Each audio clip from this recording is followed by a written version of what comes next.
आज मैं आपको एक ऐसा साइकोलॉजिकल वेपन दूंगा जो मैंने 500 सबसे ताकतवर लोगों से सीखा। एक ऐसा वेपन जिससे कोई भी आपको इमोशनली हरा नहीं पाएगा। लेकिन वार्निंग देता हूं, अगर आपने ये वीडियो 30 सेकंड्स में बंद कर दिया तो जिंदगी भर दूसरों के रिएक्शंस के गुलाम रहोगे। लेकिन अगर आप मेरे साथ अगले 10 मिनट रुके तो मैं आपको वो सीक्रेट बताऊंगा जो एंड्रू कार्नेगी ने मुझे एक बंद कमरे में बताया था।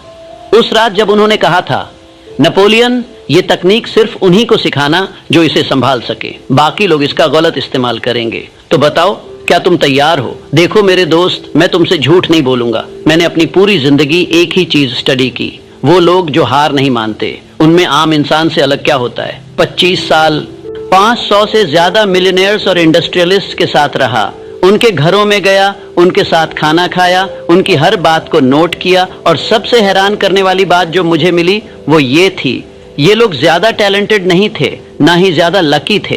बस एक चीज थी जो इन्हें अलग बनाती थी, इनका दिमाग किसी भी बाहरी चीज से हिलता नहीं था। इंसल्ट सुनो, स्माइल करो, रिजेक्शन मिले, नेक्स्ट मूव पर फोकस करो, फेलियर आए, लेसन निकालो और आगे बढ़ो। जैसे इनके अंदर कोई स्विच हो जो इमोशंस को कंट्रोल करता हो। और आज मैं तुम्हें वो स्विच देने वाला हूं, लेकिन पहले लाइक बटन दबाओ। क्यों? क्योंकि ये वीडियो तुम्हारी जिंदगी में एक टर्निंग पॉइंट बनने वाला है। और जब 6 महीने बाद तुम सक्सेसफुल होगे तो तुम्हें याद रहेगा वो वीडियो जहां से सब बदल गया। तो लाइक करो, सब्सक्राइब करो, बेल आइकॉन दबाओ। अब असली खेल शुरू करते हैं। वो रात जब मुझे समझ आया असली ताकत क्या होती है, 1937 की बात है। मैं एक छोटे से होटल रूम में बैठा था, अकेला, टूटा हुआ, हारा हुआ। मेरी किताब थिंक एंड ग्रो रिच को पब्लिश करने के लिए कोई तैयार नहीं था। हर पब्लिशर ने रिजेक्ट कर दिया था। ये बिकेगी नहीं नेपोलियन, कौन पढ़ेगा ये फिलोसॉफिकल बातें, लोग प्रैक्टिकल चीजें चाहते हैं। उस रात में टूट गया था। 20 साल की मेहनत, 500 लोगों के इंटरव्यूज, सब बेकार लग रहा था। तभी मुझे एंड्रू कार्नेगी की एक बात याद आई। वो एक बार मुझसे बोले थे, नेपोलियन, जिस दिन तुम्हें यह समझ आ जाएगा कि किसी की राय तुम्हारी सच्चाई नहीं बदल सकती, उस दिन तुम अमर हो जाओगे। उस रात मैंने एक डिसीजन लिया। मैंने अपने दिमाग से एक सवाल पूछा, क्या मुझे विश्वास है कि यह किताब लोगों की जिंदगी बदल सकती है? जवाब था हाँ। तो फिर किसी और की राय से क्या फर्क पड़ता है? उस रात से मैंने एक नियम बनाया, मैं सिर्फ उन लोगों की सलाह लूंगा जो वहां पहुंच चुके हैं जहां मैं जाना चाहता हूं। बाकी सब सिर्फ नॉइज है। और तुम्हें पता है क्या हुआ?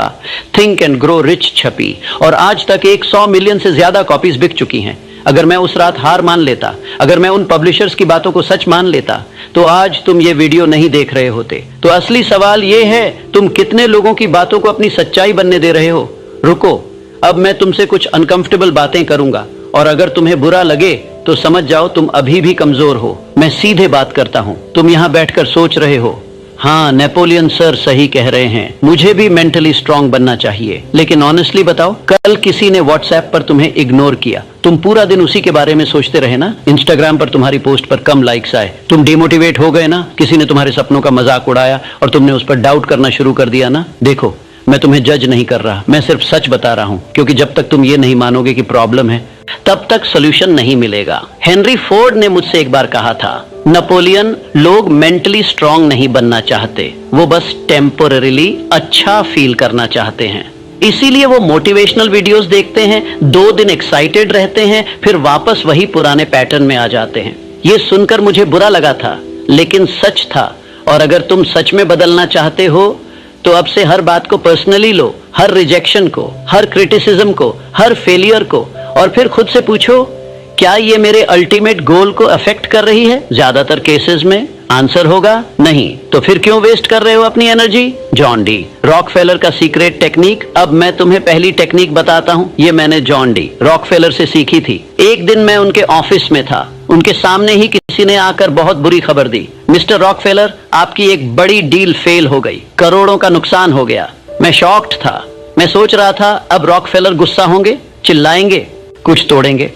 लेकिन क्या हुआ?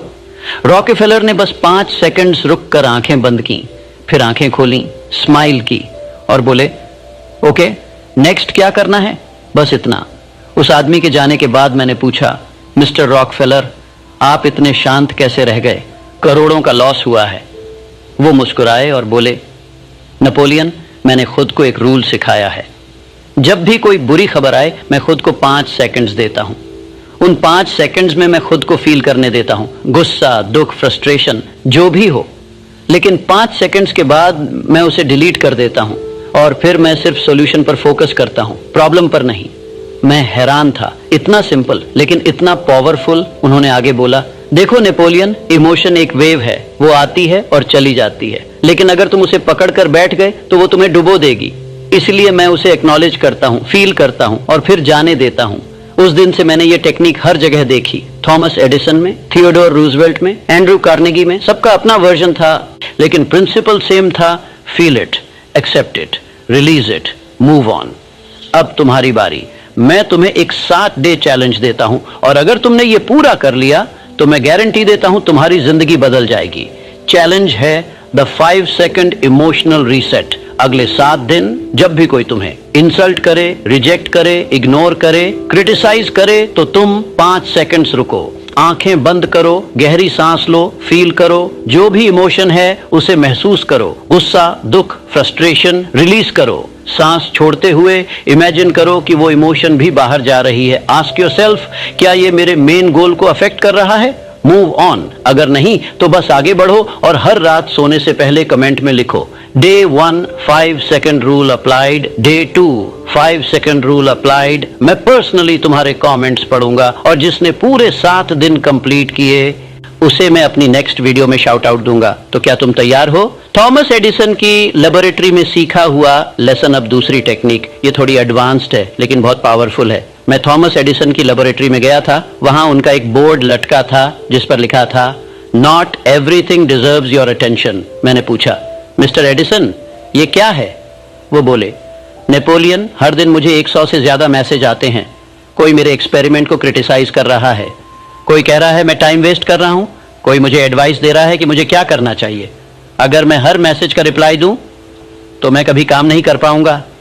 इसलिए मैंने एक मेंटल फिल्टर बनाया है। उन्होंने मुझे एक नोटबुक दिखाई, उसमें सिर्फ 5 लोगों के नाम लिखे थे। एडिसन बोले, ये 5 लोग हैं जिनकी ओपिनियन मुझे मैटर करती है, क्योंकि ये मेरे फील्ड के एक्सपर्ट्स हैं, इन्होंने कुछ अचीव किया है, इनकी इंटेंशंस अच्छी हैं, ये मुझसे आगे हैं, इनकी एडवाइस काम की है, बाकी सब सिर्फ ओपिनियंस हैं, फैक्ट्स नहीं। मैं स्टन्ड था, इतना सिंपल सिस्टम लेकिन इतना इफेक्टिव। एडिसन ने मुझे एक और चीज बताई, नेपोलियन, तुम जानते हो सबसे बड़ा टाइम वेस्ट क्या है? उन लोगों को कन्विंस करना जो तुम्हारी जर्नी पर नहीं है, जो तुम्हारे विजन को नहीं समझते, जो तुम्हारे लेवल पर नहीं है। उन्हें तुम्हें समझने की जरूरत नहीं है, तुम्हें उन्हें समझाने की जरूरत नहीं है। बस अपना काम करो, रिजल्ट से बोलो। उस दिन मुझे समझ आया, सबसे बड़ी फ्रीडम यह है कि तुम्हें हर किसी को जस्टिफाई नहीं करना पड़ता। वो मोमेंट जो सब बदल देता है। अब मैं तुम्हें अपनी जिंदगी का सबसे पेनफुल मोमेंट बताता हूं। 1929 में ग्रेट डिप्रेशन आया, मैंने सब कुछ खो दिया, मेरा घर, मेरी सेविंग्स, मेरा बिजनेस। लोग मुझ पर हंस रहे थे। देखो, Napoleon Hill think and grow rich लिखता है लेकिन खुद गरीब है, मोटिवेशनल स्पीकर है लेकिन खुद टूट गया। उन दिनों में एक छोटे से अपार्टमेंट में रहता था, कई दिन भूखा सोया, एक रात में टूट गया। मैंने सोचा शायद वो लोग सही हैं, शायद मैं फ्रॉड हूं। उस रात मुझे नींद नहीं आई। सुबह 4 बजे मैं उठा और मैंने अपनी सारी नोटबुक्स निकाली। वो 20 साल की रिसर्च, 500 इंटरव्यूज, हजारों पेज। मैंने एक एक पेज पढ़ा। एंड्रयू कार्नेगी के वर्ड्स, हेनरी फोर्ड की एडवाइस, रॉकफेलर की फिलॉसफी। और सुबह 6 बजे मुझे अपना जवाब मिल गया। एक पेज पर मैंने खुद लिखा था, success is not about never falling, it's about rising every time you fall. उस मोमेंट मुझे रियलाइज हुआ मैं वो प्रिंसिपल सिखा रहा था जिन्हें मैंने खुद टेस्ट नहीं किया था। अब असली टेस्ट था, क्या मैं वो करूंगा जो मैं दूसरों को बोल रहा हूं? उस दिन से मैंने डिसीजन लिया, मैं अपनी फिलॉसफी को प्रूव नहीं करूंगा, मैं इसे लाइव करूंगा। और अगले 3 साल में मैं वापस खड़ा हो गया, stronger than ever, visor then ever, क्योंकि मैंने वो सब अप्लाई किया जो मैंने सीखा था। और आज मेरी किताबें 100 मिलियन से ज्यादा लोगों को इंस्पायर कर चुकी हैं। तो सवाल ये है, जब तुम्हारी असली परीक्षा आएगी तो क्या तुम वो करोगे जो तुम जानते हो या फिर हार मान लोगे? The ultimate shield, I choose my battles. अब आखिरी और सबसे पावरफुल टेक्निक, ये मैंने थियोडोर रूजवेल्ट से सीखी। वो अमेरिका के प्रेसिडेंट थे। हर दिन अटैक्स, हर दिन क्रिटिसिज्म, हर दिन कंट्रोवर्सीज। एक दिन मैंने पूछा, मिस्टर प्रेसिडेंट, आप इतने अटैक्स के बावजूद कैसे काम रहते हैं? वो बोले, नेपोलियन, मैंने अपने लिए एक रूल बनाया है, मैं सिर्फ उन बैटल्स में जाता हूं जो मेरे मिशन को आगे बढ़ाए, बाकी सब डिस्ट्रैक्शंस है। उन्होंने मुझे एक डायरी दिखाई, उसमें लिखा था, battles I will fight, policies that help my country, decisions that shape future actions that align with my values.